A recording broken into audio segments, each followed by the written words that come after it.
Hey everyone, welcome to our small footprint.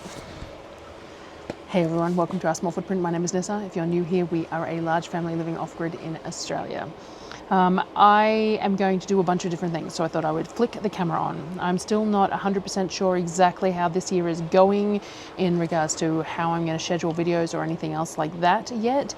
There's a lot of prep going on to do with the kids' new school year and the new job and things like that, so we're still a bit up in the air. But shopping next week. So I got a week. It's Wednesday. So next Wednesday afternoon I will leave for our shopping trip. So I cleaned out the fridge this morning to see what we had left, and I have a couple of chuck roasts here that I need to use up. So what I'm going to do is I'm going to start work on those. But I also want to make some pasta, some from scratch pasta dough. And I still have to go through one of the other freezers to figure out what's left in there as well. So we're working through stuff. Apollo has also run out of, Apollo's my big hot chocolate drinker, and he's run out of my homemade hot chocolate powder. So I'm going to make some more of that up today as well.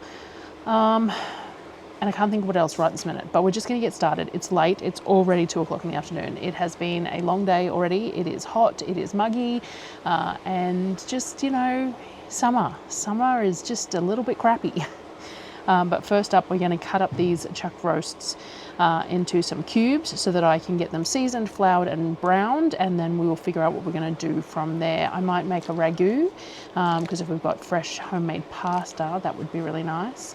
Maybe a pie, maybe, don't know, we'll see. So first thing though is to get them cut up. So I've got a bowl here, I've got the chuck roasts here. All I'm going to do is I'm going to cut them open, drain them off, and then get them cubed. All right, this is a piece of stewing beef. So, I'm gonna have to sharpen my knife. So it's got lots of bits of fat, bits of muscle, bits of all sorts of bits in here. But that's the point, is that when it's slow cooked, it's lovely and tasty. So I'm just going to cube it up into small pieces. I'm not going to trim it or anything. We're just going to end up pressure cooking it probably, because it's the quickest way to go about it. So I'm going to go sharpen my knife. So yeah, we're just going to slice it. If there's some excess bits of, I'll cut it off for the dogs, just some of the excess, you know, jelly bits. Then I'll give it to the dogs. But in general, we want to keep most of the fat and stuff, because fat is flavour. And we're going to cook it down. So just going to go through both these roasts and do the same thing, cut them into just cubey pieces, and then I'll bring you back once I'm done. All right, so we've cut all this up. I just want to say too, I had a couple of comments about my boards being harbouring bacteria and being dark and gungy. I just washed it.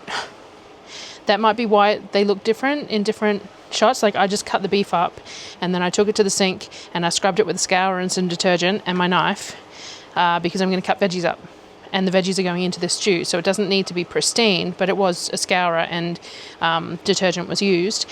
But that's why it's dark now. I don't know. I don't know whether that was what caught the person's eye, or I don't know. But I also own 2 of this exact board, I think, and 4 of the Camphor boards. So they rotate in and out and might look different at times too. I don't know. Anyway, just washed my board, wiped my bench down, cleaned my knife. I have got, and I don't show all that, I have got my beef.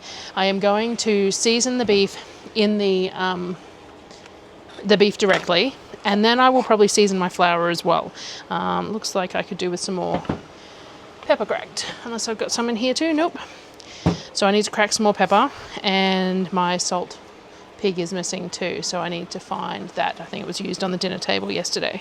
So I'm going to just salt and pepper these. That's it. And then I'm going to flour them and start frying them off. I'll bring you back in a sec. All right. So I've ground up some peppercorns in my Tri-Best. I do a container. I know they're better super fresh ground, and I have a pepper grinder for if I'm grinding them for, you know, like eating.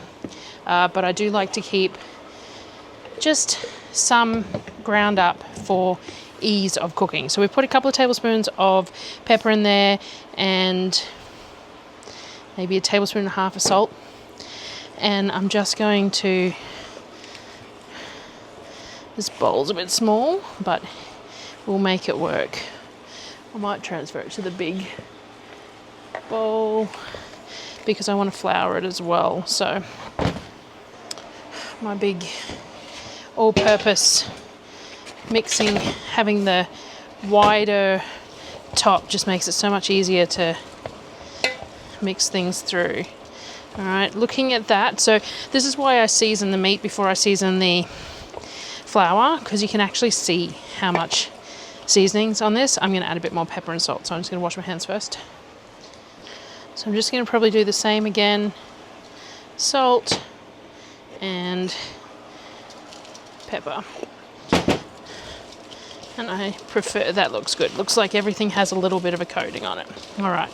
Now, ideally, I would then put this in something else with flour and shake it and dredge it and then like sift the excess flour and stuff out. I'm going to be lazy and I'm just going to put a scoop of flour in on top of this. I think that's all I'm going to do because I'm not entirely sure what I'm doing with the beef yet. So salt and pepper seasoned is good. Adding other flavors can be added later. So I'm just going to put a scoop of plain flour in top and coat it all. Probably a cup and a half. Now my hand's damp, so I'm going to grab something to mix it with. Otherwise the flour will just stick to my hands. So we'll start it like this. Get a good coating and then just break it up. Make sure everything has a nice coating of flour on it. So this is going to create a little bit of a crispy exterior on the beef, but it also will end up being a thickening agent to the stew. So I'm going to heat up Dutch oven, maybe 2, get some oil hot in the bottom and get all this fried off and put aside while I dice up some onion and some carrot. I think I've got some celery in the freezer. And we'll go from there. So let me get some pans sorted. All right, I got my Dutch ovens out and then thought about it and went, I want to pressure cook it. I can't pressure can it because I've already floured it, which I could have done. I could have put it in jars and pressure anyway. So my Presto pressure cooker is what the camera is on at the moment. It's only a 6-8 litre one. It's not enough for what we're doing here. The other thing I can use is I have a Buffalo pressure cooker canner. So it can be used as a canner, but can also be used as a cooker, and it's stainless steel. So it's perfect for cooking food in as well. I don't normally use it as a pressure cooker unless I'm doing stock, because doing smaller amounts can be challenging in a bigger pot. But we're going to go with it because I just want to get it done. So we'll just have to be aware, getting it up to pressure, keeping the pressure down a little bit so we don't get burning. So all I'm going to do is I'm going to throw some fat in the bottom. I'm going to fry off this beef, and then, yeah, we'll start cutting everything else up, and you know, we'll make it work. So my Buffalo canner is a 25 litre pot. It's a little bit overkill, but we'll make it work. Right, we browned off the beef. Darryl has just pulled it out. I'm now going to throw the onions and carrots in the bottom of the pan. So I've got about 1 kilo of onions, about 1 kilo of carrots. I'm going to go and find some celery in the fridge as well. And I'm going to throw this all in the pan to soften. Then we'll throw some tomato paste and stuff in to deglaze. I might actually grab a bag of those diced bacon bits too and throw that in. The celery that's in the freezer is really only the odds and ends that I want to use for stock. And we ran out the rest of it. I used the last of it for the seafood salad. So I do have a block of frozen zucchini, which will work to release liquid and help deglaze and get all that fond off the bottom of the pan. And I've got this 1/3 of a bag of bacon bits that I'm going to throw in as well. I don't have any fresh mushrooms at the moment, but I'm going to grab some of these out and we'll rehydrate them a little bit so I can chop them up nice and fine, and they can go in there as well. So while we're cooking off the onion and the carrots and the bacon and everything else, I'm also going to add a couple of handfuls of this elephant garlic that I have frozen and diced in the generous couple of handfuls of that. The rest of that will go back in the freezer. And I'm going to get my pasta dough sorted. So I've got my Thermomix on, and I'm just going to do a really simple, I really love sourdough pasta, but I haven't been doing sourdough lately and it requires time. So we're just going to go with the standard pasta that's in here. We're going to go we're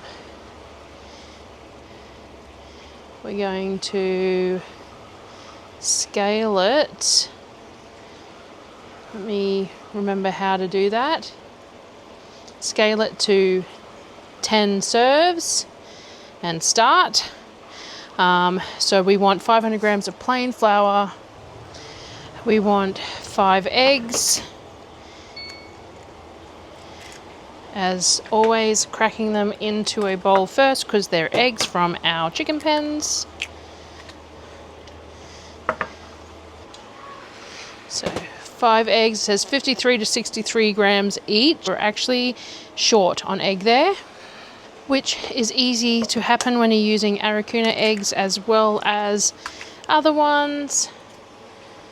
There we go. So that will be enough. And then we want 2.5 tablespoons of olive oil. We're going to put our lid on next and knead for 3 minutes.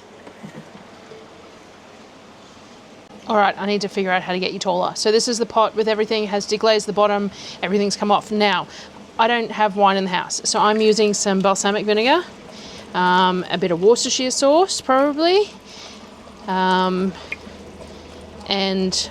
that's my equivalent. So we've got some balsamic vinegar. I'm going to cook that off for a little bit. I'm going to add some Worcestershire and then I'll bring it back. I'm going to add a whole jar of tomato paste and I'm going to cook that first and then I'm going to add the meat back in. Also have these mushrooms here that I should be able to chop up a bit more.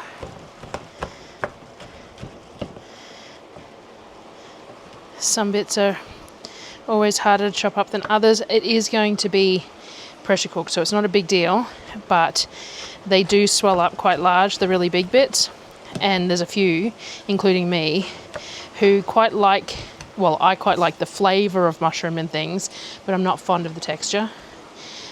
So I like them to be small enough that I'm not getting big chunks of them in my mouth while I'm eating.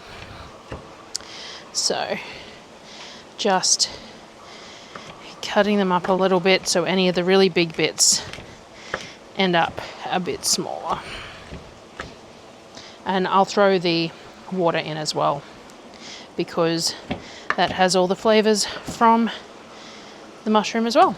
So we will put all of this back in too, and then we will get the meat back in, and then I don't know what I'm adding, tins of tomatoes, some beef stock. We will figure it out. All right, let me tidy up a bit again. Need to put this garlic back in the freezer, get this off my bench so I can sort the dough out, and find myself some tomato tins. All right, the pasta dough. So I'm just going to bring it together. I'll split it into 2 and we'll put it to rest. Just going to let it sit and relax for a bit. That's sorted. Alrighty, I'll pull that back out, and I got two of the big 800 gram tins of crushed tomatoes. So I'm going to add that in to my beef. Alright, then I might fill both of these with water. I've got some beef bouillon that I will use. I don't have any liquid beef stock at the moment. I splattered myself with tomato. But I'll put these 2 of water in there, some beef bouillon, and then I might just pressure cook it. And then after that, I can add some green herbs if I think it needs some more flavour afterwards.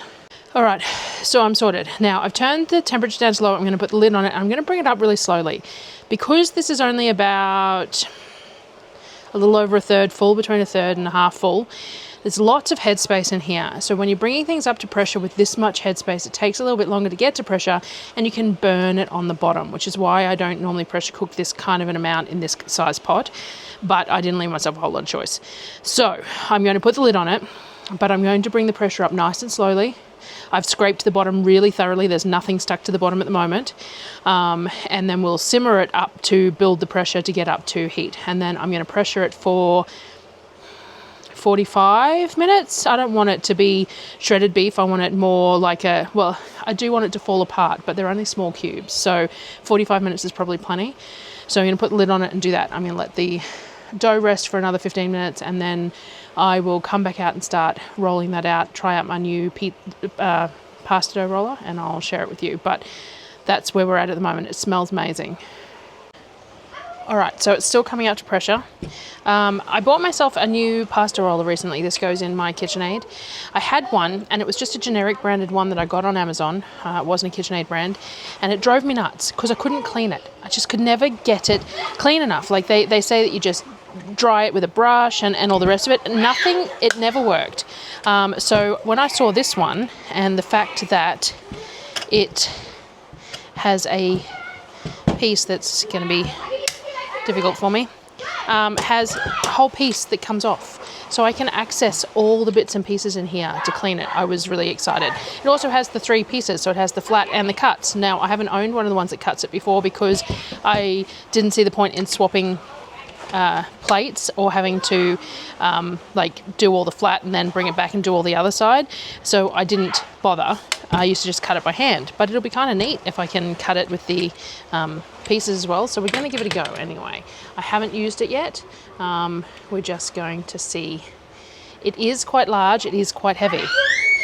We will just have to see how it goes. I don't know, and I'll let you know if it works well or not. So I've given it a dust down and everything else. You're not supposed to wet them, so we shall see. And I've got my dough. Now this dough was it's very soft. I bumped that egg up because it asked me to, but it feels extraordinarily soft. So I would say that we're going to have to use a fair bit of flour to get it suitable for putting through the pasta roller. So the way I have always done my pasta is, let me find my rolling pin. I start off with my pasta like this. I give it a quick, just gentle roll. Then I give it a fold, give it another roll, and then we'll take it through the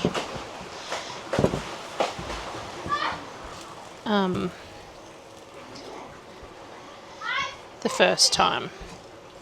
Now you can do this all with the pasta roller. You can run it through one and fold it and run it through one again, but I find that if it's nice and soft, it's easy to just do it like that myself, and then we'll roll it and we'll fold it and we'll roll it. So we shall see. I don't know if it's plugged in. It is, so we're just gonna give it a go. Let's just gently flour this, and we'll put it on the widest, and then we will see if it'll run through. There we go. Not that you can see real well, but that went through quite nicely. So I'm going to fold it in thirds so that we've got nice straight edges.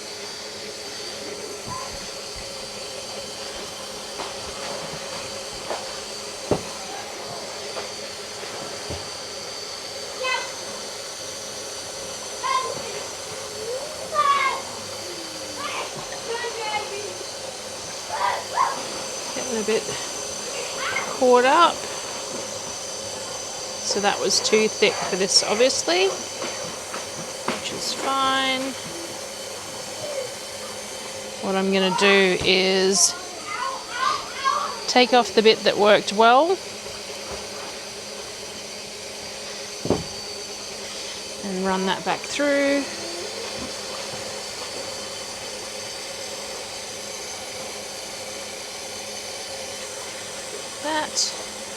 I'm going to turn it down a couple of notches. This seems to be working quite well.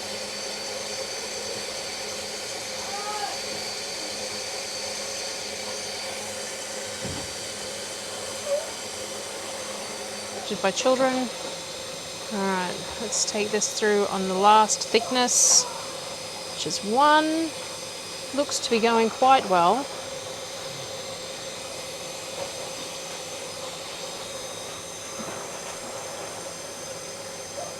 Pretty happy with that. Now I'm going to cut it into more manageable lengths, which I would normally use my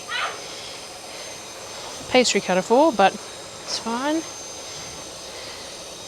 Sprinkle some flour and place it on top of each other, and we're going to put that aside to get a little bit of a skin on it, is the theory, and then we will run it through the cutter. So I'm just going to keep on going. Some cutting blade is pretty awesome. I haven't used one before, but that is pretty neat considering how much time I can spend cutting pasta strands. That's pretty neat. That definitely makes it a bit of a quicker process. All right, all the problems that I expected to have with the ragu, I did. The pressure cooker did not like having only that much in it, so it heated up too fast at the bottom, burnt the bottom of it, and then anyway I had to pull it out and put it in Dutch ovens and stick it in the oven, which meant that we've only just eaten. It's 7 o'clock. We've only just eaten and it was edible, but I've got it back in the oven now because it could do with an extra hour and a half in the oven to just really break up. The pasta was amazing, however. The other thing I didn't get to do was the hot chocolate powder for Apollo. So I'm just going to quickly do that before I go for a shower. So we do 2 parts sugar. So let's do 200 grams of sugar to 1 part cocoa. So 100 grams of cocoa.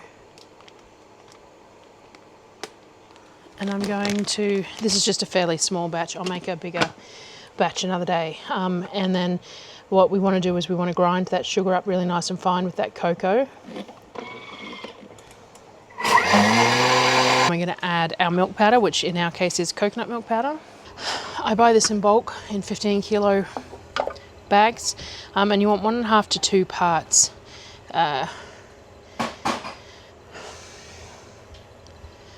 milk powder, depending on taste. I'm going to go 2. Then we will put a pinch of salt in there, and some starch. And then you want about 20 grams of starch of choice. Going to blend it all up so that it's all uniform size, which will help with the dissolving. And then we've got hot chocolate powder ready to go in the jar for Apollo to use each night for his hot chocolate. Hey everyone, it's Friday.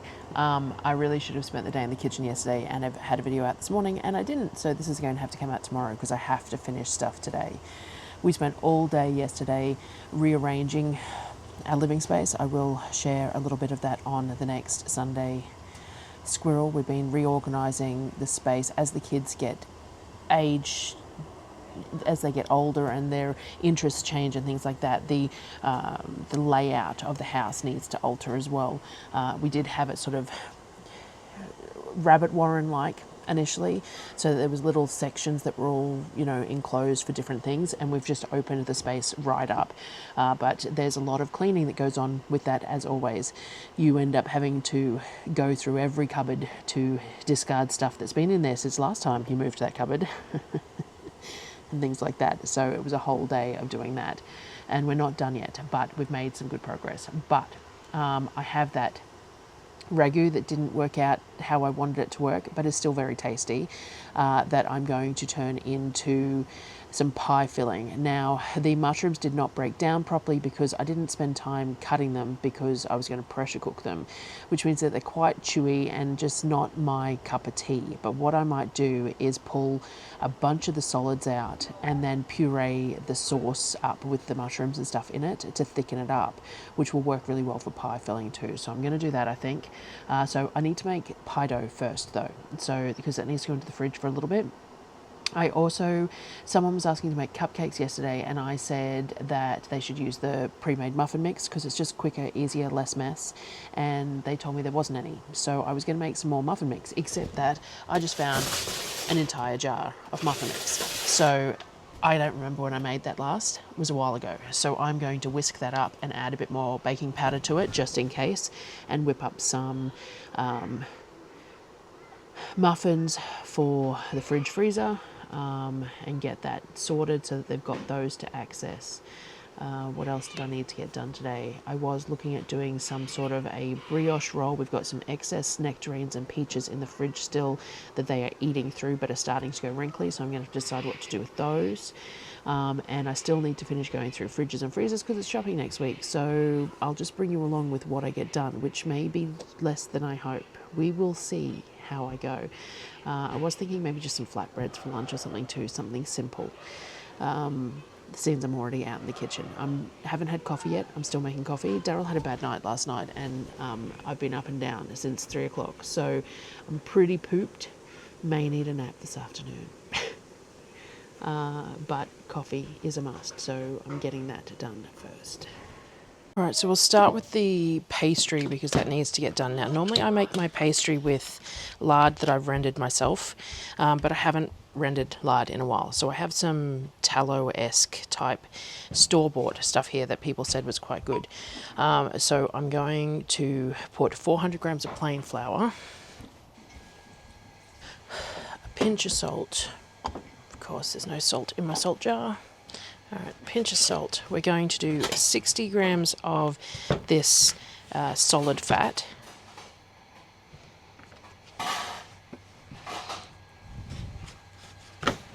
You could use butter, but because we've been doing dairy-free for so long, this is how I started making my pastry, and it works really well. It's really easy to roll out, and it's very forgiving. So we do 60 grams of a solid fat and 60 grams of olive oil.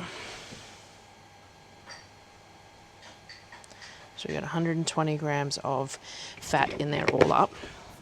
And then we're going to add 110 grams of iced water. So I've got water here with ice in it.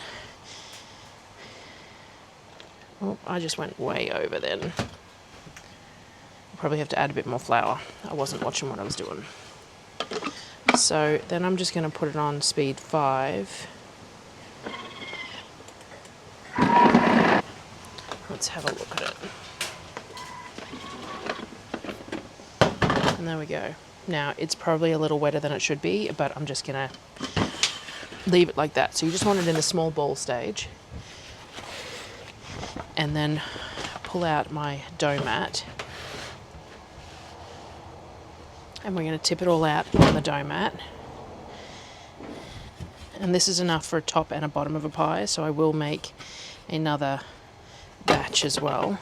And all we want to do is bring it together into a mass. We're not going to knead it, we're not going to work it too hard because we want some of those bits of the solid fat and that to stay separate. So while it's nice and chilled, we're just going to do that. We're going to put it approximately in half and spread it into a disc to make it easier to roll out when we're rolling it out, like that. And then we're just going to cover it in cling wrap and get it in the fridge. And that is it. Super simple short crust pastry. It's not overly short, which is how I like it, because I like to be able to roll it out and not worry too much about it. So what I found is that by mixing the fats, I can roll this out and I can work it a fair bit without it impacting the texture, which is the big thing for me with pastry, because I failed at pastry for a really long time. And once I found this combination, I found it worked. Now, I haven't tried the tallow before, or the beef fat, the store-bought stuff. I normally use lard that I've rendered myself, but as I said, I haven't done that in quite a while, and I have none at the moment. And I just don't know if I could be bothered, honestly. If I do it, I'll probably do it in winter, because otherwise the mincer struggles. But I have to organise with the butcher to pick up the fat, to trim and everything else, so we'll see. Anyway, I'm just going to make a second batch of those and get them all in the fridge. Just a note to say that I don't differentiate my sweet to savoury pastries. I would use this pastry for an apple pie just as quickly as a savoury pie. There's a pinch of salt in it, but other than that, I don't find that it's savoury enough for it really to be an issue. Like, you're putting sweet filling in it, so that little bit of salted pastry, if anything, it's a good contradiction to the sweetened filling. So some people, you could swap out for butter, I suppose, if that was something that you wanted to do a butter pastry for a sweet one. But yeah, I don't differentiate. Sweet, savoury, this pastry, I use it for all of it. So I was considering giving a go at Pop-Tarts for the kids, and I would just use this pastry because I know how it works, I know the texture of it, I'm happy with it, and yeah, so just a quick note there. I'm gonna go drink my coffee and then come back. So actually did 3 batches of it, so I got 6 pieces in the fridge, so I'll decide what I'm gonna do with them, whether I do have apple pie filling on the stove, on the pantry as well, and we do have a whole bunch of Ninja Creamies still that the kids are working through, so we could have apple pie and ice cream for dessert. So apple pie, maybe I'll do some beef pie, and I'll just see how I go as the day progresses. But for the moment, my back is killing me, so I'm going to sit down, have a drink, finish my coffee, and do any admin work, and then I'll be back. Alright, I was going to put some chicken stock on, but I'm not going to. There's just not quite enough bones to make a huge batch out of, so I'm going to wait until after the next trip. Now, I want to make some flatbread dough, so I'm going to just do it in the same. We've got the pastry dough here, and it's really not that big a deal before I wash this jug. So my standard flatbread is 400 grams of water, some yeast, salt, oil, and flour. Super simple, super elastic dough, really easy to handle. I'll put the ratios in the description. I don't think I've got it on the website yet. And I'm just going to bring it together and then we'll knead it. Got some marinated grilled chicken thighs out of the freezer that I will defrost and fry up to have with this for lunch. It's 11:30, so this will sit for about half an hour and then we'll cook it all up. A couple of other things that I wanted to do. I need to can some black beans. We've got none on the shelf at all, and I've gone to reach for them a couple of times recently and not been able to find any. Now, I've just gone through my dry goods storage. It looks like I've only got 2 kilos of them, so we're just going to do a small batch, and I'll buy some fresh beans this trip to do the next batch. So we'll just do 2 kilos. I'm going to put water in these, pick through them, see if any float, get rid of them, and these are going to soak for 24-ish hours. I'll come back to these tomorrow, which is why I'm doing it now. So that'll probably be a different video, mind you, but anyway. So I'm going to cover these with water, double the amount of water of beans, and pick through them, put them aside, and they will sit for 24 hours. What I was going to do today is I wanted to test out a cracker crust pizza recipe. So like Chicago style, tavern style cracker crust pizza recipe. I really like them when you get them with that crispy base and there's not a whole lot to the base and it's with minimal toppings. I just want to give one a go. So I did some Googling, looked at a bunch of different recipes, and most just spilt cocoa everywhere. Anyway, a lot of the recipes require 24 hours in the fridge. So that's what we're going to do, which makes sense because you want it to sort of rise and fall to stay crunchy but soft. So we're going to give it a go anyway.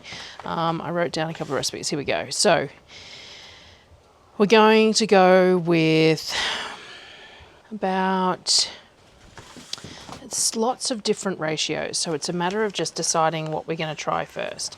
So I'm going to start with about 250 grams of flour. We'll start with the water though, and I might double it.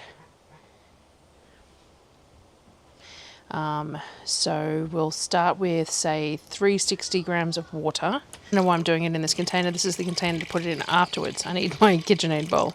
It's been one of those mornings, I tell you. Need more sleep. KitchenAid bowl. 360 grams of water. We're going to put sort of 10 grams of salt. We're going to put, say, the same in sugar, help with the feeding the yeast and stuff. We're going to put about 15 grams of yeast in here, and a couple of tablespoons of oil, and then around about that 500 grams of flour. Now this only theoretically makes about 4 bases. But they're a bigger base than our standard, and I'm just going to give this a go. We can serve it up with chips or something as a thing, but this will be tomorrow night's dinner anyway because it has to sit for 24 hours. So I'm getting a head start on that. So I'm going to knead this up, and then I'm just going to stick it in one of my Canberra containers, let it proof, then throw it in the fridge. It's pretty tacky, but honestly we sort of want that for a long ferment dough, so I'm thinking I'm okay with it. It's not excessively tacky. It probably could have stayed in the mixer a little bit longer. I don't want to introduce more flour because we don't want it to end up too dry. So I'm just oiling my hands, and I feel like it's okay. So it's gonna have a really nice long ferment. So yeah, I feel like it's okay. It's not a lot of dough though. Like split into 4, it's not quite a kilo of dough. So split into 4, it's 250 grams. I suppose that's fine. That is still for average size, and because it's thin, it'll roll out to quite significant sizing. So I think I'm just gonna go with it because I don't know if we're gonna like it. So that's probably a good quantity anyway. So I'm just going to put a lid on that. I'm going to let it sort of relax and fill the bottom of the thing, and then I'll throw it in the fridge for 24 hours, and I'll show you what happens when we actually do it. This thing is the flatbread dough. So we're just going to break this up into some pieces and then let it rest a bit longer, though you could do it a little bit longer by the feel of it, but yeah, I'm going to leave it a little bit longer. It's not quite. It's a bit cooler this morning. So leave that a bit longer and move on. Quickly, while I'm waiting on that dough, let's make a muffin mix up. So the fruit in the fridge that I was going to use isn't really suitable for muffins, unfortunately. I need to work on that too before I go to the shop. All right, I'm just mixing this up a little bit to distribute all the ingredients because it's been sitting for a little bit. All right, so with the muffin mix, which I'll link the video, we need 420 grams of the dry ingredients.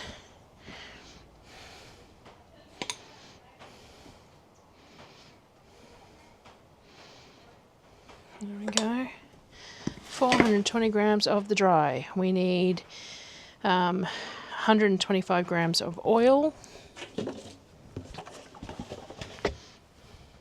You could use butter if you wanted. Oil just makes it really nice and easy. We need an egg and some milk. 250 grams of milk. Now I just happen to have a cow's milk that I was using for frappes and stuff. so I need to use it up. 250 grams of milk, 1 egg. That was adventurous of me to crack it straight in. And then we have the mix-ins. So I'm just going to stir this, and then we're going to add the mix-ins. And we use about a cup of mix-ins. Now, I pulled some raspberries and some white chocolate out of the freezer because I really like raspberry white chocolate. I like apple cinnamon. Sometimes I just add chocolate chips. And I may do a second SD card run out. So yes, I may end up doing just a chocolate chip batch as well because the kids love chocolate chips and, you know. Measuring cup, I'm not sure where one is. So what I'm going to do is I've got just the end of a packet of these sugar-free white chocolate chips. I'm going to throw them in, and then I'm just going to throw I'm just crushing these as I put them in, the raspberries. Good sort of 3 handfuls. And that should be adequate. Raspberries are a fairly expensive fruit. I don't use them that often in things that you could use other things for, but I really do like the combination of raspberry white chocolate. So that's done. I'm going to throw this back in the freezer and I'll get a muffin pan out. I had been going to add a little bit more baking powder. I thought it might need it, but I'm happy with the way it's fizzing. That's not quite the right word, but I'm happy with the consistency of the dough, so I'm not going to. So if they're a bit heavy, they're a bit heavy. But if I was going to do it, I should have added it when I had the dry ingredients and I forgot. So I'm okay with it. Now this one had the protein powder. The baking mix has the protein powder in it, and it's the peanut butter protein powder, which I can smell, which will make for tasty tasty muffins, because we've got that, what basically equates to PB&J with white chocolate. So I think that's going to be a good combo. So the 420 grams makes a 12 muffin batch, which I find works really well, especially if the kids want to make them, because they can just make one 12 cup batch and basically it's a day's worth of muffins between the 5 of them. Just had issues with pilot light on the oven, got it sorted now. Alright, so this is nice and flexible now. So all I'm going to do is break off some balls.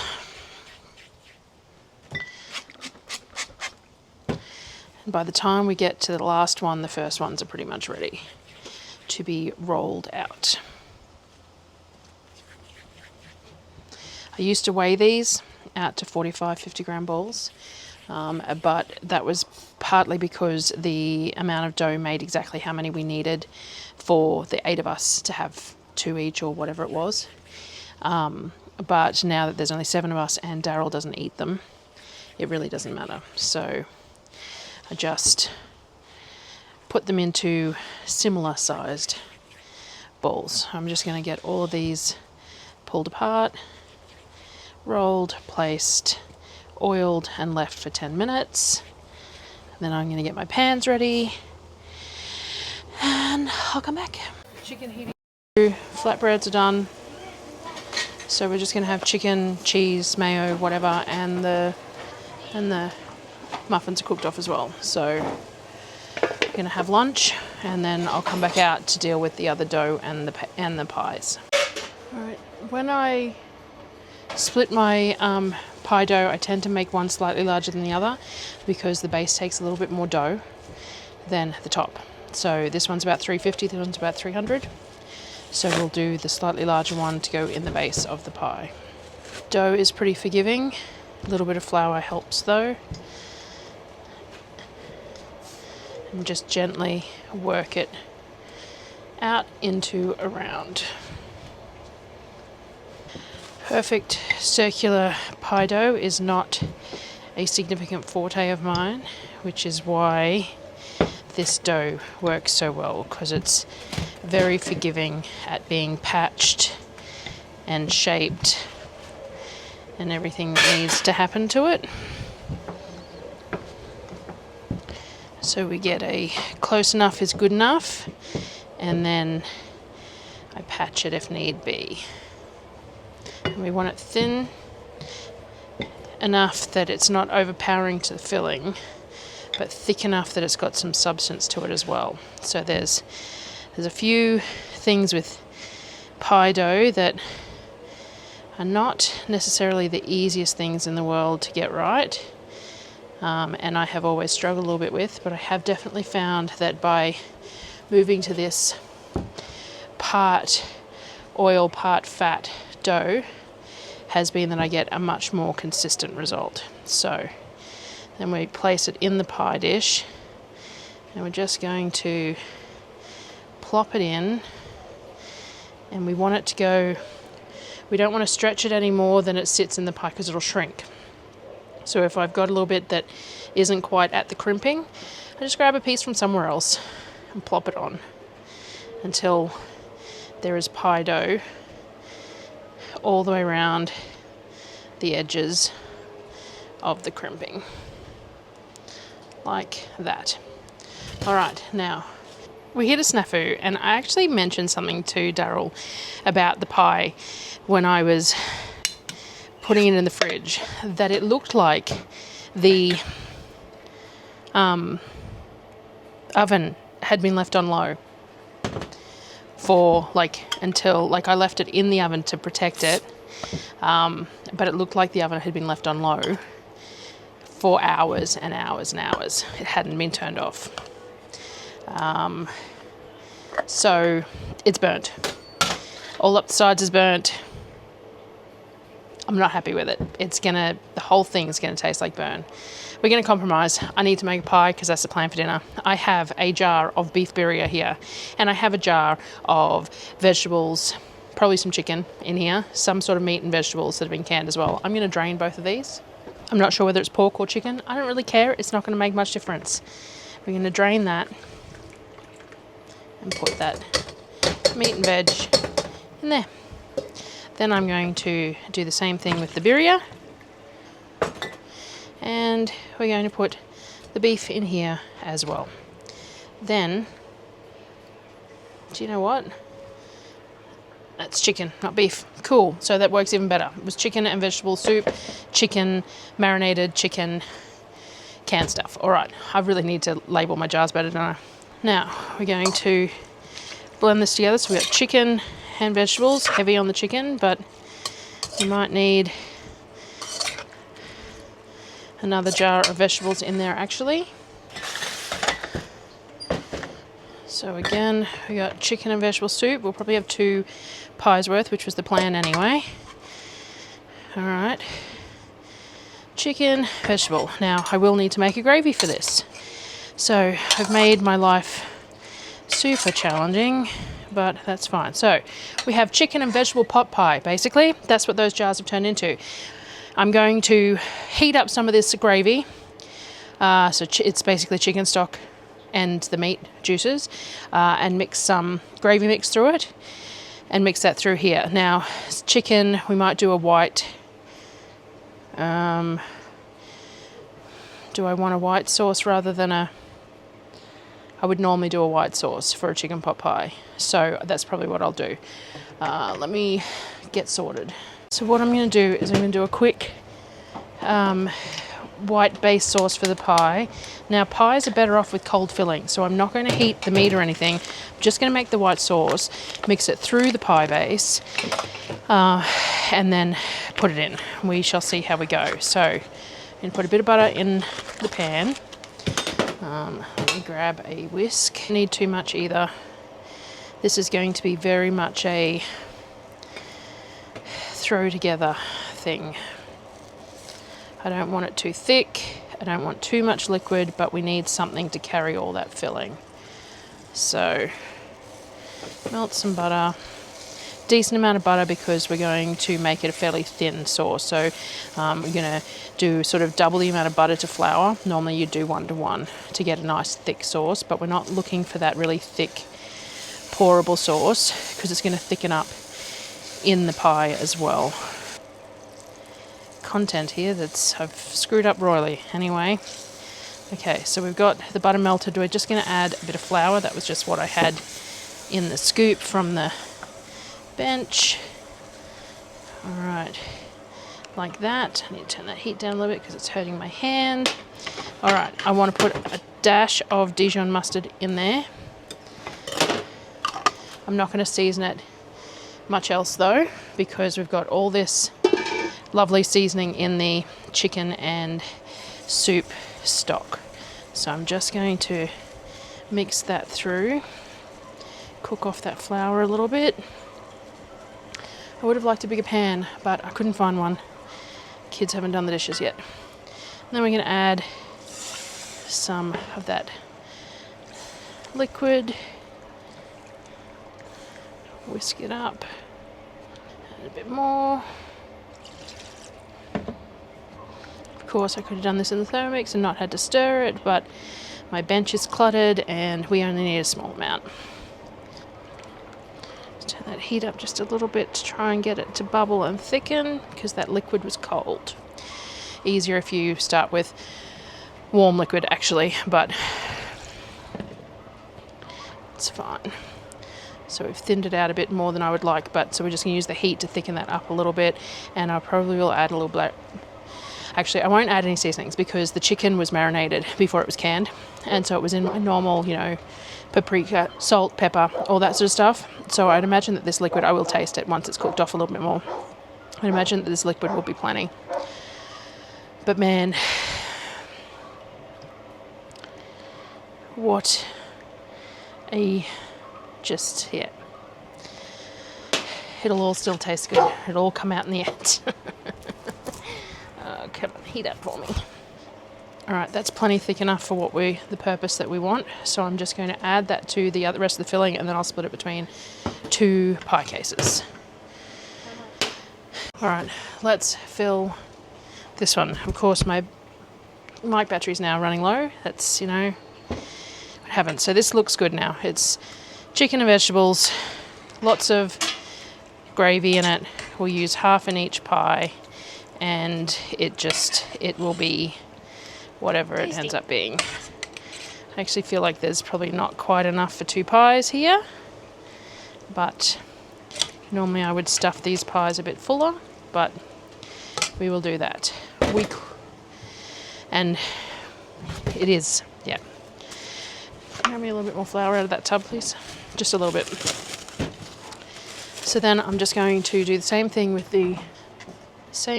this pie piece. Get it to roll out into a round-ish. Probably should have stuck it back in the fridge while I was making that sauce. It's fine. These pies are definitely not going to be award-winning pies, but wrap anything in pastry just about and it becomes edible. So that. I said normally I would fill the pie a bit fuller. What I'm going to do is I'm going to tuck in like this, so it still is somewhat mounded in the middle, and then I'm going to trim so we don't have too much pastry, because we've got the limited filling, which, sharp knife would help. I just am lazy. I'm pretty over it today. Be one of those videos that someone will comment, well, if you don't enjoy doing it, I still have to cook food, and I may as well record it and share the real life of a from scratch kitchen with lots of kids. Last week, remember, it's 4 weeks into our grocery run too, so we're doing grocery run next week and trying to use everything up. So we're just going to do it like that, and then put a slit in the middle for steam to escape, and then you could egg wash it. I'm not going to bother, and that one will go in the oven, and I will make another one. And that's the pies done. Not at all what was planned. They are chicken pot pies instead of the beef mushroom pies, and they are not as full as they should be, so there's a lot of pastry to insides. And I was going to serve the beef ones with potato, except that these now have potato in them. I don't have any fresh potatoes left either. The last bag that I had a rotten one in it, and it had managed to go through the whole bag. I do have some potato gems and stuff in the freezer though, and it is only 20 to 5, so I could put them on for them to have with it. I don't know. There's 2 pies here. There's enough. There's muffins as well that they can have for dessert, because they didn't end up eating them for afternoon tea. So there's muffins, there's ice cream. So I think we'll just have the pie. It has been a long day. It has been a long and hot day with lots of comedy of errors and a few days of filming that will be this video, because it's just been a tough week. It's just hot and I'm just not real well, so just struggling a little bit. But there's food on the table and that's the main thing. So I'll finish this video off here. I can't even remember what's on it now. There's a few days on it. There was like the fresh pasta and then the ragu and stuff, and I don't know. So thanks for watching, guys, and I will see you on the next one.